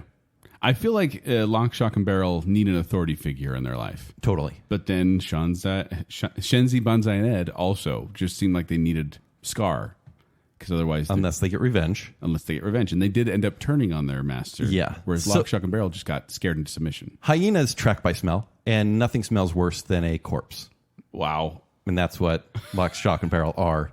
True. Also, even if they're mostly bones, even if, the three are mostly bones, hyenas digest bones and will easily dig right in and eat meat and bones. Doesn't even matter. Gross. Also, they have tiny legs, so they can't really run, and they're smaller than hyenas. So I see Lock, Shock, and Barrel as being cowardly before any authority if they start getting after him. And so all the hyenas need to do is start barking at him, and they'll just start running. Like they were able to take Santa Claus just because Lock, Shock, and Barrel were able to take Santa Claus just because he didn't know it was coming. Right. But if he would have scolded them, they would have backed down. I agree. Okay. Shenzi, Bonsai, and Ed. Next up, we have Alpha From Up, versus Roscoe and DeSoto. from Oliver and Company. You hesitated because nobody knows that. nobody knows that. Well, and watching it again, I was watching clips. I'm like, wait, did these guys actually talk? And then they did. And I'm like, okay, yeah. I remember this now. The skills of Alpha are strength, speed, barks, and his howl. Strength of Roscoe and DeSoto are above average strength and speed, intelligence, sharp teeth and claws, and brute strength. They're all Dobermans. Yes. True. By the way, Alpha is voiced by the same voice as Doug. It's the same person doing That's Doug fun. and Alpha's voice. I hope Alpha has a Well, that stupid makes voice sense box. because the reason that they can talk is because they're all talking through the same voice simulator. Yeah. That makes sense. Yeah. So I do think Alpha looks cool and is a good second antagonist, but he's also very insecure, as described on the Disney Wiki. If his voice box gets bit or damaged, his voice bark will go high and he loses all confidence. That's all they need to do is just damage that easily, and then the two dogs would easily circle and make short work of him because he would just cower in fear. Except, Kent, It's 2-on-1. if you remember Oliver and Company and the grim ending for both Roscoe and DeSoto, It's horrible. they get electrocuted by the third rail on a Oh, jeez. train tracks. I blocked that out. And it's kind of horrifying. And so I think when they try to disable Alpha's collar, getting zapped. So one may die. One goes down, and then Wait, a voice box will electrocute you to death? yeah, a lot of power running through that. No, but they're like scary characters, whereas I don't feel Alpha is played up as scary at all because the dogs in that movie are so distracted and the voice box works against them. I see Roscoe as They're all a bit DeSoto neutered, if you will. as kind of as henchmen. I see Alpha as a leader and decisive. I think he's more trained than Roscoe and DeSoto, and so I think after the electric collar takes out the one, that it's just one-on-one, and Alpha's going to be able to take out Roscoe. But if the box is damaged, just like in Up, he's no longer the Alpha. The other dogs turn on him. And But so no, all it takes is none a of the weak dogs are Doberman there. versus... No, there's still one Doberman, whether it's Roscoe or DeSoto. In fact, it would probably be Roscoe because he's the tougher one. Yeah. And so Roscoe He's the red versus collar. a weakened Beta at this point because he's no longer Alpha because he has a high-pitched bark. he has a high-pitched bark because the collar's broken. Yeah, it's broken. And then he gets insecure, which happens in Up. Roscoe still has the deadly intuition. Now, Alpha is a trained leader of No, dogs. but in the movie, Roscoe he and no DeSoto are longer two becomes thugs. the Alpha. It's not even his name; it's his title until he gets insecure. There's And no the dogs- Alpha here because it's him. There's no other dogs there except for Roscoe, DeSoto, and Alpha in this arena. And all he needs is one dog to make fun of him, and he loses all confidence. No, he's a trained military leader. And Roscoe and DeSoto are very concerned about what happens to each other. They're very tied to each other. I think Roscoe's going to be mourning over DeSoto's electrocution, and then Alpha's going to get him. No, throughout the movie, DeSoto, he gets distracted easily. Roscoe always has a job in mind. He's very driven to But kill. they're very dependent on each other. 2 versus 1. I like those odds. Roscoe, only Roscoe moves on. DeSoto might die. DeSoto's gone. Roscoe alone. He'll get back for the next is so round. sad. He's back They for got the next round. electrocuted? But yeah, That's brutal. Roscoe and DeSoto. Next up, we have Lucifer From Cinderella. and Felicia. From The Great Mouse Detective. Skills of Lucifer are claws, sharp teeth, cunning, brute strength, speed, jaw strength. Jaw strength, who knew? It also transforms into an evil coachman in the third Cinderella movie. Oh my gosh. And then Felicia, skills are claws, fangs, and speed. They're both a little chunky. Except for watching it again, he's portly. Yeah. Felicia's obese. Yeah. She is going to have a heart attack. Well, she has constant hunger, low IQ, no voice. yeah. She and- basically waits around for Ratigan to get displeased with someone. Then Ratigan rings his little bell, and then she comes out and eats whoever he wants. Yeah. She had fidget in her mouth for a good couple minutes, and he came out. No, and she kills in that movie. She does. No, but I'm saying she had a bat in her mouth for a lot of the time. And then him out. it spits him out, and he's okay. Yeah. And I'm like, well, she's apparently not that quick at digesting either. I think this is all about agility, and I think Lucifer has the agility. I do too. I think Lucifer's going to take this one. Oh, yeah, easy. Bye, Felicia. I was waiting the whole time just to say that. Hey. Roll credits. Next up, we have Facilier's Shadow from The Princess and the Frog. and Morph. From Treasure Planet. If you don't know who Morph is from Treasure Planet, I don't blame you. That was one of the ones I had to look up. Underrated. So I don't have a winner on this one, but we'll find one as we go. So skills of Facilier's Shadow are completely sinister, conniving, can create horrifying illusions, also shape-shifting, but also illusions. And then Morph is morphing. Can morph into objects. He's a little pink blob that floats Corporeal around, and he can objects. turn into things and actually interact. Here's the thing: like Facilier's Kirby. Shadow, Dr. Facilier's Shadow can actually interact with the physical world. Yes. Like at one point, he grabs hats and throws them on a thing, or trips somebody. And then Morph, when he morphs into something, he becomes that thing. Like, Yeah. he turns to a blowfish at one point and spits water out. And I'm like, wait, is the water him too? Like, how does this work? He turns himself into a banana cream pie and splats on someone's face. Once again, the Cogsworth argument, when the curse is broken, that's what happens to Morph. It's not a curse, though. No, it's not. Morph just is space goo. Yeah. So it's interesting. The weaknesses on both of these is like Facilier's Shadow is actually afraid of a horrific fate that awaits him, afraid of being dragged down, even though he's tied to Facilier. He'll allow Facilier to make these deals with the underworld. Morph is very overly emotional, disloyal, and also scares easily when someone is angry. And Morph as John Silver was. I was going to say, Morph is basically, if you've read Treasure Island, it's the parrot. It's Long John Yeah. Silver's parrot, Yeah. but it's a morph. It's this pink, Krang-looking blob Right. that flies around and turns into stuff. It's hard because it's a shadow versus corporeal matter. Yeah. It does probably have to end with one of them being dragged to the underworld. It's just which of them can make a compelling argument. I have this idea, because Morph at one point does turn himself into fireworks to celebrate something. What's something a shadow cannot exist? Well, there is this thing. It's light. If you have light, shadow cannot exist. I think all Morph has to do is turn himself into a flashlight or a fire or fireworks, and he will keep pushing the shadow man back and keep dominating. But isn't that matter being separated to the point where it's just they're dissipated? very loose on the rules. in Treasure Planet. As I was watching it, I was like, I don't understand what we're going for here. I think one is far more sinister, and I think just for pure evil and for the conniving, I think both will be taken down by the souls from the underworld. But I do think Facilier's Shadow would make that deal because the powers that the underworld could use from Morph to use as constant fireworks in the underworld. I think Facilier's Shadow would be dragged down eventually and probably make that deal, but first it would be to drag Morph down so they could use his powers. See, and I see Morph as seeing this Shadow Man figure and then emulating it by turning into the same looking thing. And the Shadow's like, oh, it's Facilier, and start kind of obeying what he's doing. And then drag him towards the underworld. Dun, dun, dun, dun, dun, dun, dun, towards the graveyard. Dun, dun, dun, dun, dun, down to the underworld. Zach? Oh, that's Morph. Great argument. Yeah. Great argument. Good, because I really wanted Morph to move on. It's a stretch. All right, next up is Kronk. From every bracket we've ever done, feels like he seriously he was on the villains. He was on Disney Heroes. Oh, yeah. It's just bizarre It's how Kronk. he keeps making He's it. so But we love lovable. Kronk, yeah. Yes. But he's from the Emperor's New Unless you're watching Kronk's New Groove, which is terrible. All right. And next is Mr. Smee. from Peter Pan, Skills of Kronk are which we've also had on another bracket. stealth, strength, cunning, cooking, charisma, and multilingualism or bilingualism. Mr. Smee is intelligence, strength, knows how to take orders, keeps dangerous animals at bay. And this is something I found out. He actually keeps the crocodile away. He does. And so without him, it would have got Captain Hook much earlier. True. He does, however. I mean, he probably comes with a pistol and a sword. Mr. Smee does. Yeah. Kronk maybe with a squirrel. I'm not sure. Yeah, probably a squirrel. Or an angel and a devil. I don't know what he's coming with. But I just... First aid kit. Mr. Smee, even though he's a pirate, he's a very fearful pirate. Like when he tries to shoot, he's jittering all over the place. I think Kronk is more level-headed, even if it's a very flat head. Yeah, a dim-wit. Right. He's very level-headed. And I think that if Mr. Smee makes any sort of disparaging pirate remarks towards Kronk or his cooking, Kronk is going to take it. Yeah, I do think it comes down to the poorly fitted flip-flops from Smee, which he's running around in.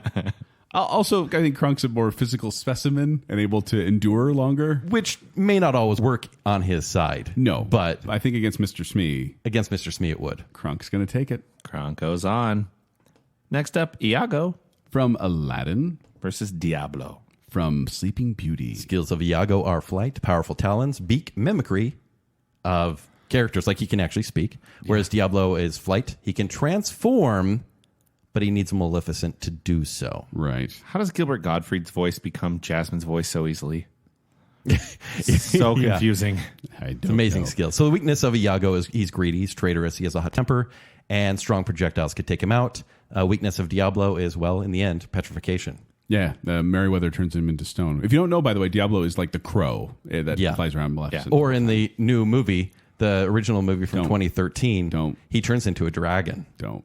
The dragon from Sleeping Beauty. That's Diablo. No. That's how they changed I didn't that. even know. I didn't actually know the crow had a name. Until I started doing this. Well, it's an iconic look, but no one really knows the character all that much. Yeah. Diablo, though, which is Spanish for crow. No, it's not. It's a devil. No, it is not. Satan. Oh, man. So Diablo seems more just regular bird to me. Like he obeys orders from Maleficent, like go spy on this. He understands that. But in that, he's just cawing and flying and doesn't really have any sort of There's no purpose to reason. him. Iago doesn't need a master. He typically wants one, but he does whatever he wants anyways. I also feel like Iago survived a lot more than Diablo because you'd be surprised what you can live through. That's from Return of Jafar.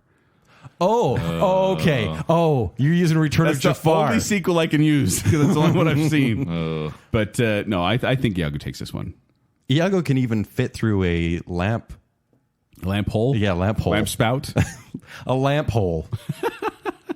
And he didn't die. Are you agreeing? Yeah, I'm agreeing. Iago moves on. Next up, Brutus and Nero From The Rescuers. against Anastasia and Drizella. Cinderella. Oh my gosh. The The Wicked stepsisters against two huge crocodiles. Crocodiles, their strengths are stalking, swimming, their teeth are sharp, and wrestling. Also, Anastasia and Drizella, You've got pipe organ playing. Oh, pipe organ playing, They're clearly. very good at that. Yeah. Drizella is the highly intelligent one. She's abusive and sadistically cruel. She's the brunette. Yes, and she destroyed Cinderella's dress and jewelry. And then if you look at Once Upon a Time, the wow. TV show, Oh my God. she Technically knows Disney. Is that canon? Technically Disney. she knows witchcraft, telekinesis, teleporting. And she has a sleep please. charm. Whereas Anastasia is clumsy and plain. Well, if Kind you of look, how she's no, described. if you look at Anastasia on Disney, My Wiki, description. Zack is clumsy and plain. apparently Anastasia had a whole big change of heart. She became a whole new person because it's all like formerly bad, now good. Well, she becomes the protagonist in Cinderella too. What? Actually, yeah, it's all about her finding love. I'm so sorry to tell that. It's disgusting. Whereas, these are crocodiles, but they're big crocodiles. They're big, but they're really incompetent as well. No, They can't catch mice. They get easily outsmarted. They get stuck they in can't an elevator. catch two really intelligent mice. I was going to say this is Anastasia and Drizella who are fearful of everything. They're Not Drizella. She's very violent. She's basically her mother. the most violent thing she did. Do you in think the movie Lady was hit her Tremaine sister on the could head take with a out flute. any of these people? No, that's the thing. They're they're too prissy. They're high society or wanting to be high society. They don't know how to get in the swamps with an alligator. Of course, the alligators are going to win this. I'm thinking The alligators are crocodiles. We keep going back and forth. They actually doesn't call them matter. both in the movie. Go watch Crawl. They're actually American crocodiles, but I think at one point the mice call them crocs or something like that. So I think Drizella is going to want a new gator dress. She's not Cruella de She Vil. wants boots. The monkey. Love my gator skin boots. No, I'm going to give this to the crocodiles. They're crocodiles. They're crocodiles. I just have this horrible image of the Anastasia and Drizella's their different colored dresses just rolling around in the swamps. Oh. Like sitting And I think there that's in the thing. bayou. As soon as mud touches them, they'll be like, oh no. And Yeah. then crocodiles are Also, they have waiting. very large feet, which are easily biteable by crocodiles. There we go. Next up is Ka From the Jungle Book. against Sir Hiss. From Robin Hood. Skills of Ka, very similar, by the way. Once again, kind of copies of each other. Yeah. Hypnosis, manipulation, prehensile body, singing, and then Sir Hiss has hypnosis, his tail, taxing the poor. And that's a skill. Sir Hiss hates being called names. He was offended when Little John called him Buster. Very dim-witted. Ka fails at everything he tries, honestly. He's cowardly, clumsy, easily sidetracked, often gets humiliated. So both of these snakes, yeah, they're snakes. And they're dangerous, but they're both not very smart. What I feel, though, and this is something I observed, is when Ka hypnotized Mowgli and then hypnotized Bagheera, they were in it for a while. They couldn't break out of it. In fact, Mowgli had to slap Bagheera's face to get him out of it. Whereas Sir Hiss, when he tries to hypnotize Prince John just shakes his head and is like, no, don't do that. So I think the powers of hypnosis in Ka are more powerful. And I think Ka is the more scrappy jungle snake, whereas Sir Hiss is a little foppish. Well, Ka is actually a python. He's 16 feet long. Sir Hiss is 5 feet long in canon. Wow. So that is impressive research, Ken. Basically an anaconda. Took out John Voight. Or a python. Yeah. Yeah. So yeah, bigger snake, better powers of manipulation. Less It's Ka. clothing. It's Ka. Okay, Ka moves Less on. clothing. The little cape that somehow fits on a snake.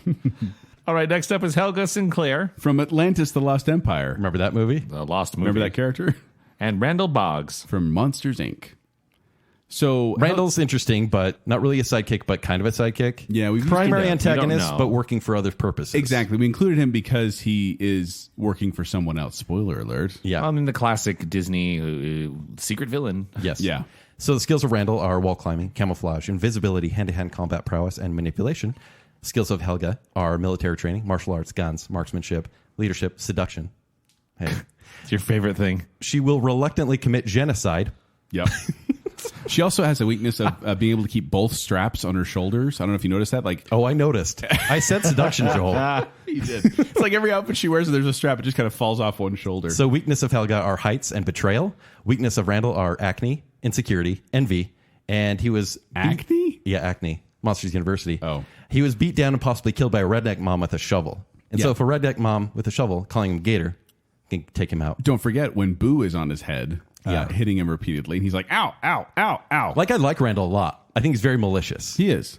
But he doesn't succeed in anything he tries. But do we really want to push forward a character that no one knows for a we character want to give everyone her knows? the spotlight for once in her life. In fact, the directors of the first movie said in the third Atlantis movie we were planning to make, because she falls to her death in the first movie. Does she, though? Because she falls, and then she shoots. she gets she the shoots last a laugh. flare at the balloon. And I was like, wait, the fall didn't kill her? Well, it wasn't meant to, because she was going to be a cyborg in number 3 and be the main baddie. Oh. So, fan fiction, kind of canon. That's not canon. That's not yeah, the canon. director said it was going to be, but of she course is they're a not trained. making. I was going to say she's a trained fighter. She has a flare gun, a handgun, fists and legs. Even if he escapes through doors, she probably has grenades or gator traps waiting at the other side. I see Randall as like camouflaging against the wall, and her walking in the room. It's and just Predator. Kind of, then he tries to get her, and she grabs him. She could lie in wait in the mud, and hopefully the crocodiles aren't there. And this is Predator. He could be invisible, but she would wait for him and spot him. Go with me here, though. What if Randall is her assigned monster, and Randall is the thing that scares her? I think she would push through the fear. What if Randall was her She's monster when tough. she was a girl? Nope. Sorry. Fine. She would laugh at Helga him. Sinclair goes on. This is so strange. It's very strange. We've never said Helga Fine, just Sinclair get rid of before. Ever. Nobody knows who that is. Randall Boggs is great. but by Baconsale all history is means, being made. Baconsale. Helga Sinclair. It's going to be the title of the episode, The Ballad of Helga Sinclair. Next up, we have Fidget the Bat From The Great Mouse Detective, and Joanna the Goanna. from Rescuers Down Under. Why do I remember Damn, I'm Fidget being scarier than he's described as? Because, His first appearance is his big jump out scare Yeah. in a Disney movie. he has an injured wing, a peg leg, and he can't swim or fly properly, but he's very cunning, he's very fast, and he can disguise himself as a baby mouse. And probably cause COVID-19. And then Stop. Joanna the Goanna, she has teeth, claws, tail that has been known to knock down dogs and children. She's scary and she can swim a little. So I wanted to bring this up because you brought it up. Fidget can't fly. Like, he can do small little things, but like he literally meets his demise when Ratigan throws him off a flying balloon. Yeah. And I was like, isn't he a bat? And then I was like, oh, I guess he has a bad wing. Whereas Joanna the goanna, if you don't know what a goanna is, Varanus spenceri is the Latin name of this animal. Oh, now that makes sense. Eats anything it can find. Eats anything it can find, including highly venomous snakes, small mammals, small lizards, eggs, and carrion, and is able to digest anything it eats. When threatened, this animal hisses loudly, distends its throat, and whips its aggressor with its muscular tail. Yeah.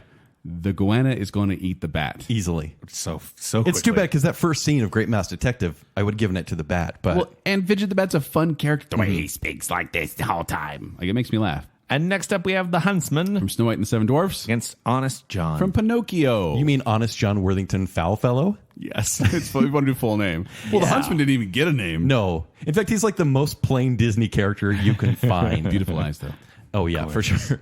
Hunting, he's brawny, and he has a dagger. That's for the huntsman. Whereas skills for Honest John are manipulative charisma, kidnapping, he's sneaky, intelligent, and will kill if it means easy money. I see the you have similar powers, Kent. Well, Huntsman was given a task by the evil queen to kill Snow White. He was then manipulated to not do it. Yeah. Honest John is manipulator by nature. You're right. Oh. And I think he's going to manipulate the huntsman into turning his back on him, which is never a good idea for Honest John. And Honest John's he's going to get his dagger off of the You're huntsman, right. and he's going the to huntsman, he's just too overly emotional, and he's easily captured. Yeah. So Honest John will definitely throw him into a carriage or monstro. The version with Thor isn't Disney, right? No. Okay. What argument were you going to make for Chris Hemsworth?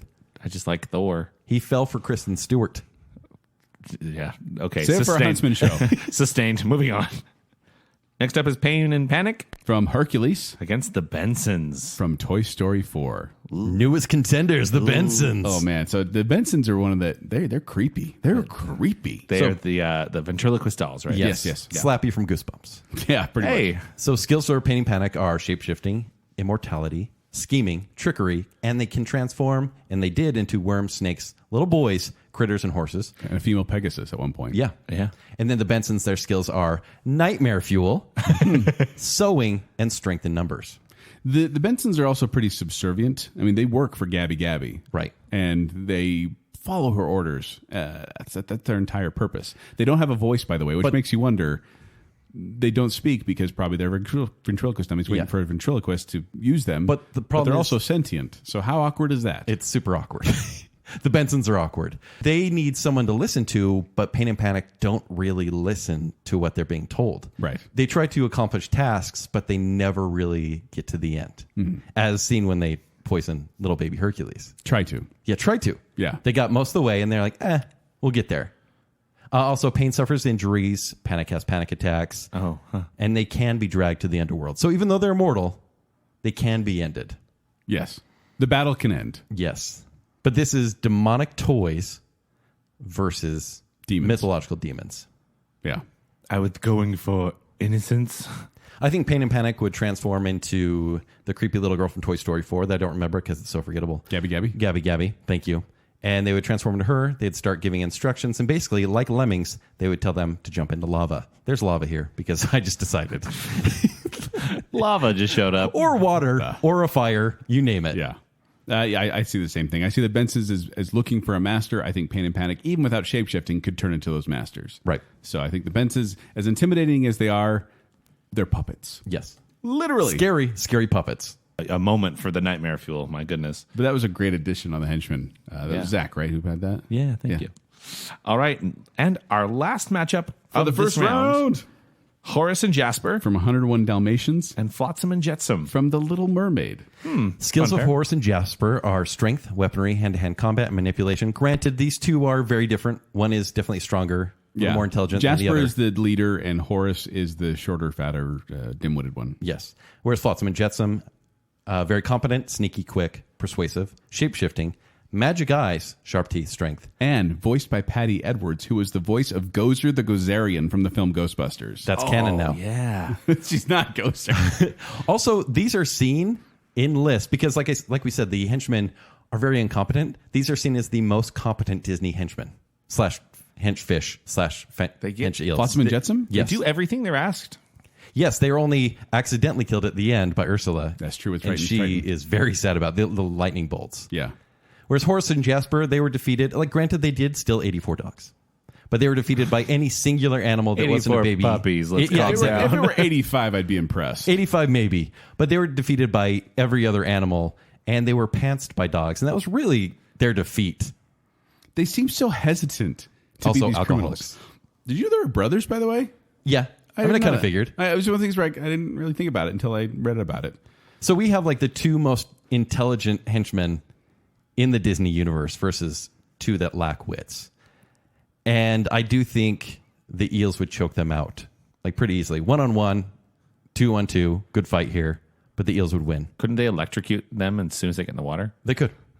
But also they died from lightning bolts. So it works both ways. See, and I wonder if Cruella de Vil would want some moray eel boots. Well, she would. She absolutely would, but they don't succeed. Yeah. Granted, like what's more slippery than eels?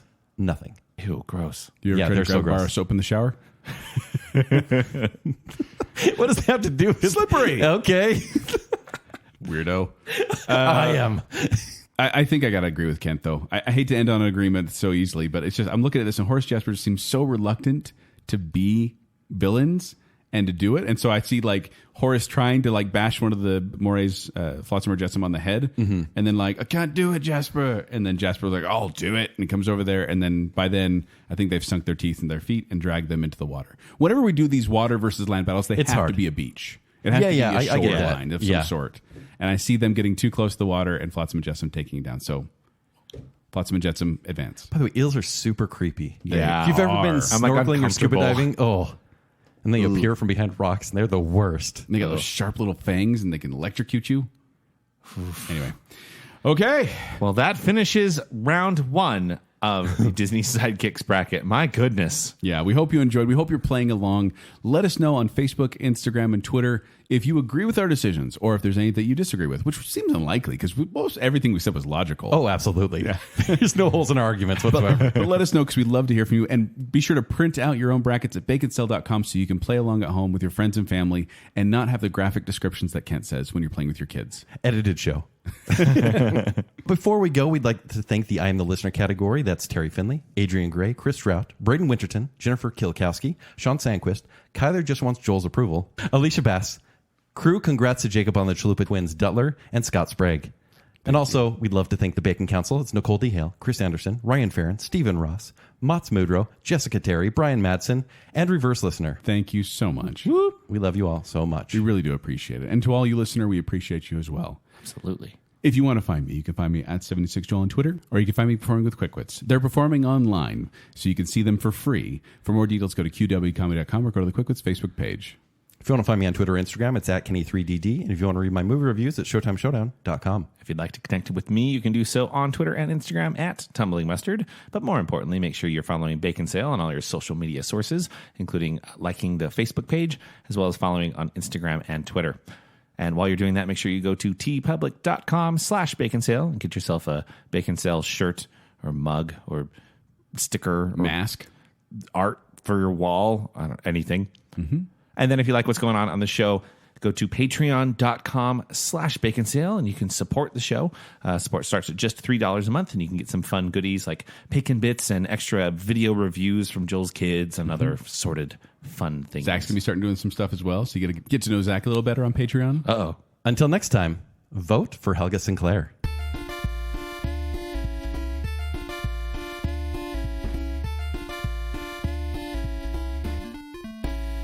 I think that's illegal in this state. And we get nothing for it. Don't go. It's dark web. It sounds like Yeah. Look at Kent's search history. Don't look at my search history. It's most woozles. That's my fear too. Most woozles. I don't have any damage from stuffed animals. Is he Tyler Durdening them? Your laughs are always useful. Whoa. I just realized that Prince John and Little John have the same name. Save Martha. That never made sense to me when I watched It Tailspin. makes sense somehow. Man. But, Either go pants or go naked. Like, it just seems weird. oh yeah, get ready. No. Baloo's no. getting skinned. He's a modern fighter. Only goes so far. And by modern, I mean medieval times. It's a hummingbird with a killer instinct. And I think he's going to sneak Sven some alcohol and get Sven drunk. Family friendly? He'll lead the reindeer to alcohol and make him drink. And then Abu does have a dagger. And so he probably tossed it through Doug's skull. Wow. He needs to die. Wow. It's better than offing himself in a distillery. It's kind of like me if I haven't had gum for a while. The half-goat's weakness is lust. I went deep. I hate that you know that. So Mushu's no spring chicken himself. Oh, no, not the nose flute. So he can't skirt around with a pickaxe in his back. they're afraid of the eyes. What are you most afraid of about owls? The eyes. Eyes of the owls. Mine? Whoa. They're adorable hands, guys. Adorable doesn't make it better. It's got to kill them. Pascal is real cute. Skills of Bafoo are Bafoo. There is still the possibility of an all Josh Gad final. It's like after eating a Baconator breakfast. Yeah, pretty much. If you don't know who Morph is from Treasure Planet, I don't blame you. A lamp hole. Zack is clumsy and plain. She also has a weakness of being able to keep both straps on her shoulders. I don't know if you noticed that. Like, Oh, I noticed. I said seduction, Joel. the Ballad of Helga Sinclair. Stealth, stink. Stank. He's got stink, you guys. Stank. Stank.